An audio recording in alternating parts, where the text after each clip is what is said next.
Hey, time for a little Q&A. Get to know me a little bit better, just a little bit better. My name is Evelyn. Welcome back to class with Prof. Eve. I have just a few, let me skip over a little bit. I have just a few questions that I'm going to answer in this video. And if there are others that any of you have, just post them in the comments. I think I have an email linked somewhere in the description box of my videos that you can contact me there as well. So let's get started. The first question is about my teaching career. Tell me a little bit about your teaching career. So I have talked about this in other videos and even in the description of my channel a bit. So I'll just kind of reiterate that I've been teaching at the college level for about 20 years now. I taught part-time for 4 years, and for the last 16 years, I've taught full-time at one college. And it's been my only full-time job actually when I took that job. I'll start with the separation between the 2 and 4 year. And so I taught at 3 different 2-year colleges and 1 university. So that is kind of my teaching career. An interesting thing about that, when I started teaching, part-time, it was like I was just taking whatever was available. I couldn't really be picky. My first class was on a Saturday for 3 hours in a neighboring town. That was my first teaching job, 3 hours on a Saturday in a neighboring town. So it was really interesting. First of all, one thing that you'll find at the 2-year college is you get this variety of students as far as age, race, ethnicity, social class, where they come from in the world, all sorts of different aspects of diversity, you could say. And one of those things that stands out at the 2-year college, or used to, I think it's changed a little bit now, but one thing is that we used to have a lot of older students. And so when I started teaching, I was 24 years old. So my first class, I was probably the youngest person in the classroom. No, there was some, I'm sure a few 18, 20, 21-year-olds. But a large part of that class was older than me. So that was really interesting, along with the fact that it was on a Saturday for 3 hours. So I struggled, but it was kind of fun because we had like breaks. I brought in baked goods. Like in my first years of teaching, I did all kinds of stuff that I no longer do. I used to bring in food for them, fruits, some brownies that I made. We do all sorts of like long form activities and stuff like that to fill out the time. It was actually kind of a fun class. I really enjoyed it, but it was a lot of work. It was very challenging. I didn't repeat that after that semester. The next question, my best and worst experiences teaching. So one of my best experiences in my teaching career was when I was able to teach at the university that I graduated from among my own professors. That was just incredible because these are professors that, taught me obviously that I looked up to that were so inspirational to me to become a professor. And also my direction in as far as discipline, sociology, because I did switch from psychology to sociology from undergrad to graduate school.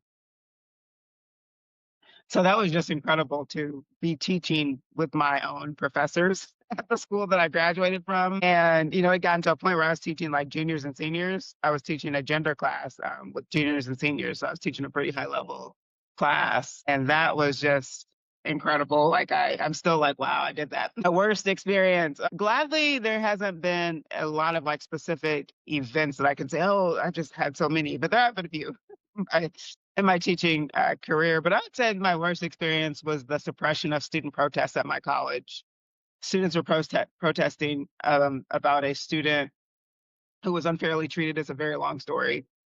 We were able to assist that student and everything worked out fine, but there was a protest and our college really came down pretty hard on students and even those involved faculty that were assisting students or even connected to the students. I was one of those people. And it was just very ugly. It lacked analysis and uh, thorough communication between parties. It was just very authoritative the way that whole thing was handled. And I thought that it could have been handled a lot better.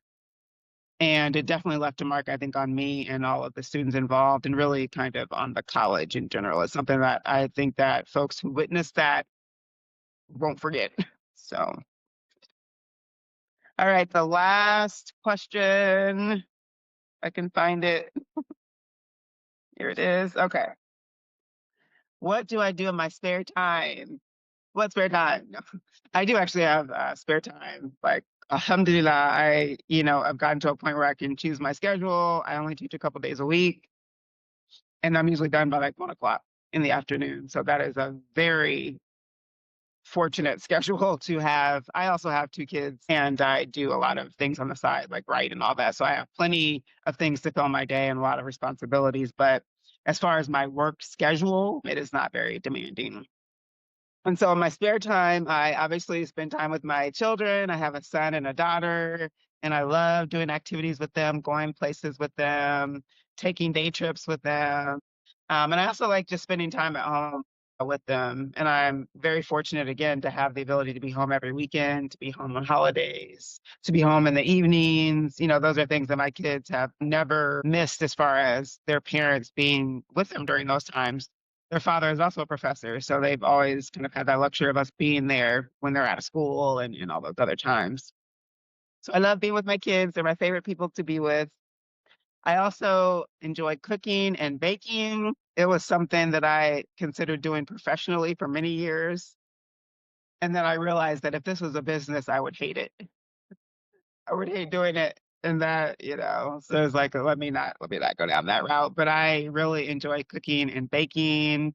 I do a lot less baking than I used to, but I feel like I'm still a pretty good baker, and I've made all kinds of stuff. I've made breads, pies, cakes. I mean, all kinds of things. If you throw out something, I might have made it before. I try a lot of different recipes. And in the last few years, I've really been trying to make a lot of foods from different countries. And that's been really nice. Some other things I like to do in my spare time. I like to go for walks. I used to be going for runs and jogs. I want to get more into that. I've had to work on some health related things, and that kind of slowed me down with my jogging. But I'm getting better, and so I hopefully in the year of 2026 I'll be able to get back to running.